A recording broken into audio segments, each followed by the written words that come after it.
Hello সবাইকে, good afternoon সবাইকে। এই দুদিন তো তোমাদের সঙ্গে আমি দুপুরের লাঞ্চের মেনু শেয়ার করতে পারি নাই। কারণটা কি জানো? কারণটা হলো আমার ছেলের খুব একটু ঠান্ডা লেগে গেছে, ওর জন্যতে। তো চলো আজকে তোমাদের দেখাবো আজকে আমাদের দুপুরের মেনুতে কি কি আছে, লাঞ্চের মেনু।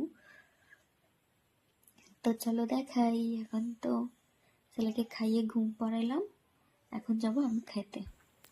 এখানে আছে গরম গরম সাদা ভাত, এখানে আছে লাউ ভাজা মটরশুঁটি দিয়ে, এখানে আছে বেগুন ভাজা, খাবো এখন কাঁচা লঙ্কা দিয়ে, আমার খুব ফেভারেট।